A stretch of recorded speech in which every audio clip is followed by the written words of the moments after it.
Hello future officers, this is Kajal. चलिए आज के क्वेश्चंस प्रैक्टिस करते हैं। Question number 1, which of the following features of constitution of India has been borrowed from government of India act 1935।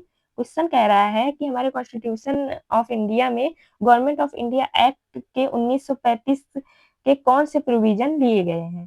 तो option A है fundamental rights, independence of judiciary, judicial review, impeachment of the president. तो कुछ नहीं, तो fundamental rights तो पता ही है कि यूएसए से लिया गया है, बिल ऑफ राइट्स से, तो ये तो नहीं होगा। ठीक। ऑप्शन 2 है federal scheme, office of governor, judiciary, public service commissioner, emergency provision. Yes, जो हमारा federal scheme, office of governor, judiciary, public service commission और इमरजेंसी प्रोविजन है, वो गवर्नमेंट ऑफ इंडिया एक्ट 1935 से लिया गया है। अब चलिए अदर सोर्सेस भी देख लेते हैं। अदर सोर्सेस, सबसे पहले देख लेते हैं Canada.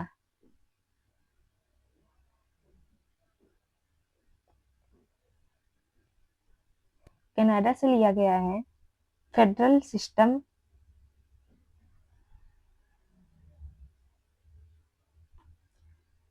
With a strong centre, और लिया गया है centre state relations, centre state relations, और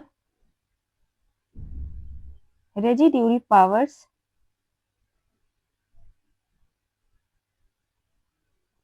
powers.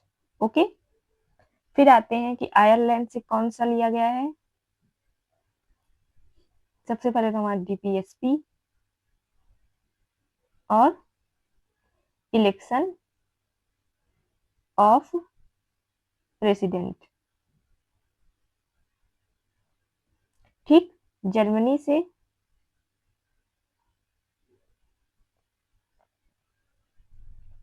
Suspension of fundamental rights, suspension of fundamental rights during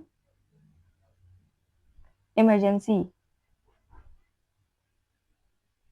provisions.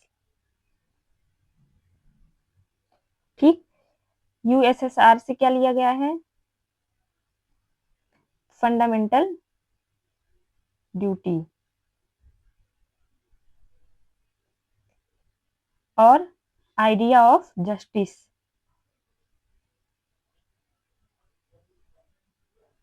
जो है social, political and economic. South Africa से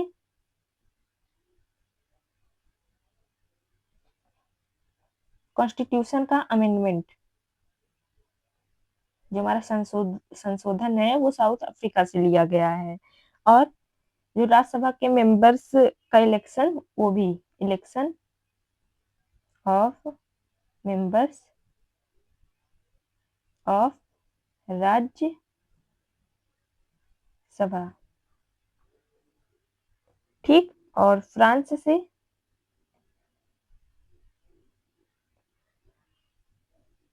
Republic, liberty, equality, fraternity. Okay. और एक इंपॉर्टेंट पॉइंट, जो हमारा PIL है, वो लिया गया है ऑस्ट्रेलिया प्लस यूएसए से। ठीक। तो fundamental rights, independence of judiciary, judicial review, impeachment of the president, ये यूएसए से लिया गया है।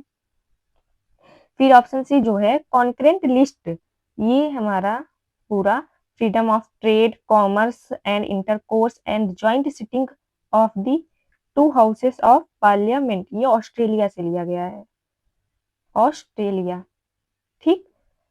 ऑप्शन 4 है parliamentary form of government, rule of law, legislative procedure, single citizenship, cabinet system, prerogative writs. ये हमारा लिया गया है ब्रिटिश कॉन्स्टिट्यूशन से। ठीक,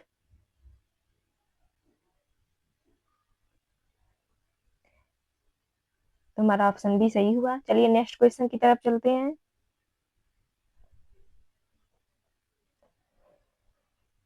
the main advantage of the parliamentary, यहाँ पे पार्लियामेंट्री रहेगा, form of government is that the executive and legislature work independently. It provides continuity of policy and is more efficient. The executive remains responsible to the legislature. ये हमारा सही है। Parliamentary form of government का main advantage ये है कि जो executive है वो लेजिस्लेचर से रिस्पॉन्सिबल रहता है। तो और क्या, तो हमारे दो टाइप्स के गवर्नमेंट होते हैं, एक होता है पार्लियामेंट्री फॉर्म ऑफ गवर्नमेंट और एक होता है प्रेसिडेंशियल।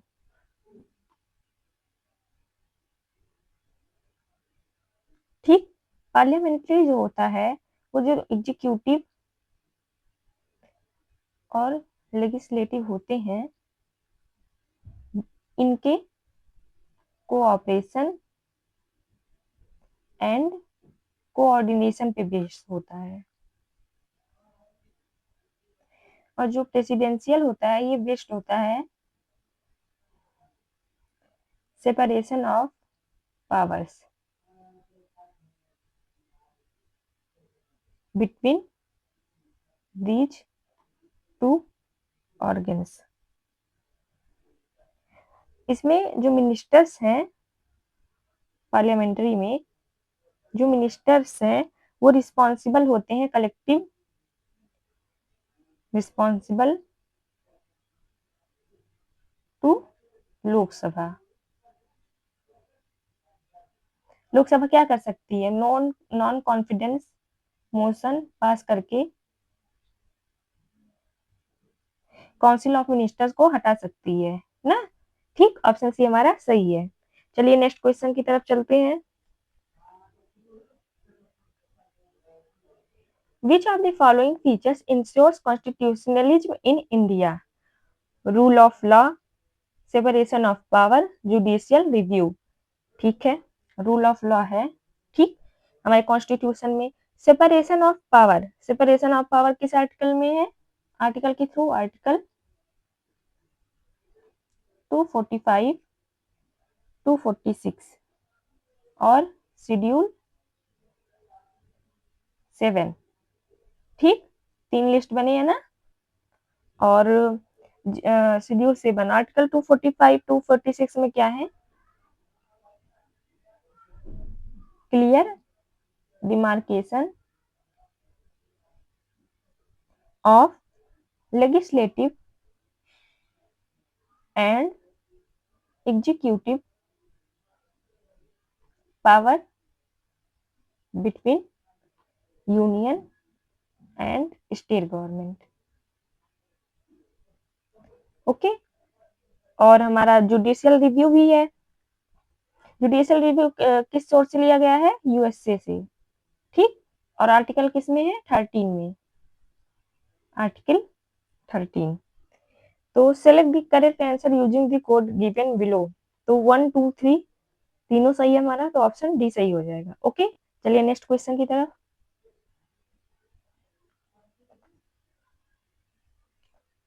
फीचर सोर्स बोरोड, इसमें भी जो अभी हमने ऊपर डिस्कस किया है कि कौन सा सोर्स कहाँ से लिया गया है, कौन सा फीचर किस सोर्स से लिया गया है। ठीक, तो कॉन्करेंट लिस्ट हमारा लिया गया है ऑस्ट्रेलिया से। तो इसमें पूछ रहा है how many statements given above are correct, पूछ रहा है स्टेटमेंट्स। कॉन्करेंट लिस्ट ऑस्ट्रेलिया से। ठीक, प्रोसीजर स्टेबलाइज्ड बाय लॉ ये लिया गया है, ये हमारा मैच नहीं कर रहा है, इसके सामने कनाडा लिखा है, ये मैच नहीं कर रहा है, ये ऑस्ट्रेलिया से लिया गया है। ठीक, एक minute, Australia. Procedure established by law ये भी रॉन्ग है, ये जापान से लिया गया है। Procedure for amendment of the constitution ये सही है, साउथ अफ्रीका से लिया गया है। और method of constitution election of the president, ये भी आयरलैंड से लिया गया है। 2 एंड 4 हमारा सही है, तो हो जाएगा ऑप्शन बी ओनली 2। ओके, चलिए नेक्स्ट क्वेश्चन की तरफ। Consider the following pairs of schedules of the Constitution of India and its subject matter। Schedule है और सब्जेक्ट मैटर है, देखते हैं।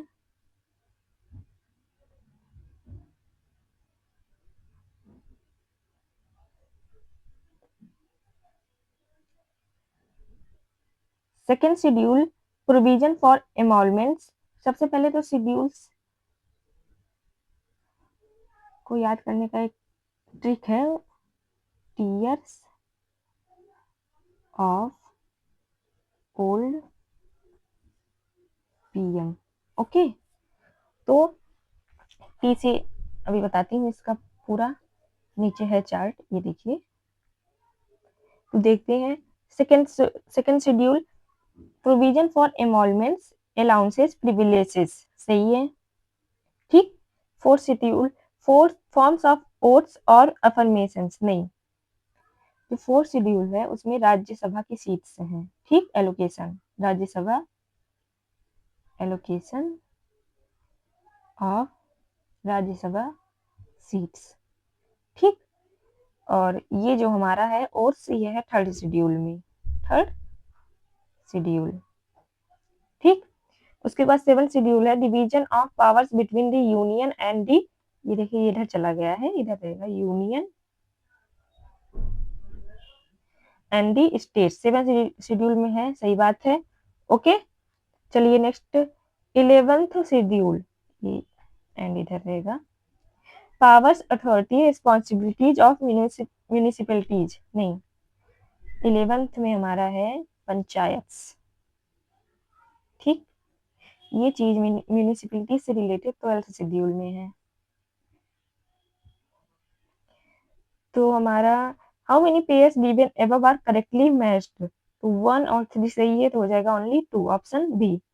ओके, चलिए नेक्स्ट क्वेश्चन की तरफ।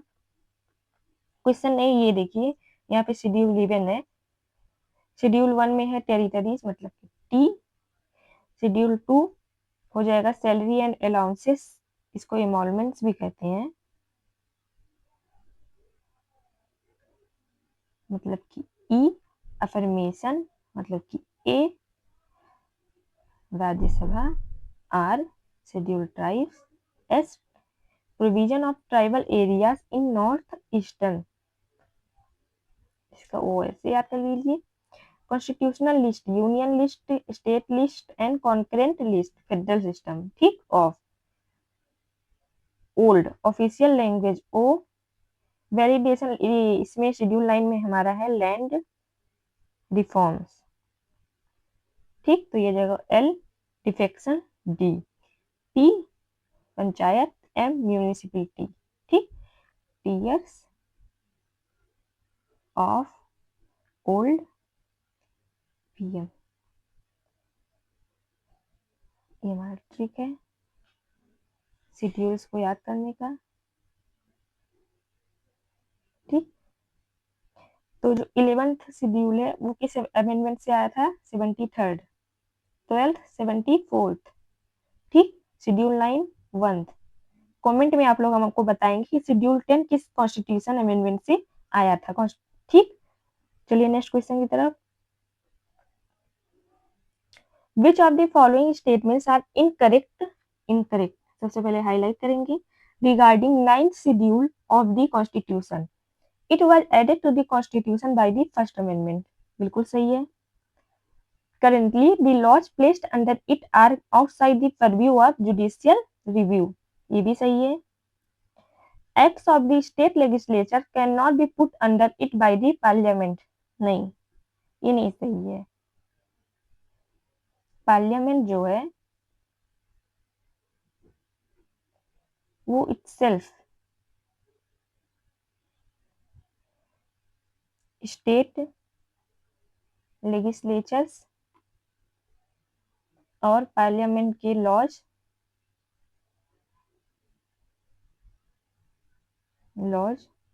इसमें पुट कर सकती है, ठीक है। तो select the correct answer using the given below. तो इनकरेक्ट पूछा है ऊपर, तो इनकरेक्ट कौन सा है? करेक्ट ही होगा। Currently the laws placed under it are outside the purview of judicial review। नहीं, ये भी रॉन्ग है, क्योंकि अब इसे ये जुरिस्डिक्शन में है। ठीक, तो हो जाएगा हमारा ऑप्शन 2 एंड 3। ओके, ठीक है, हमारे आज के क्वेश्चन यहीं पे खत्म होते हैं। आगे के क्वेश्चन हम नेक्स्ट वीडियो में करेंगे। Thank you for watching.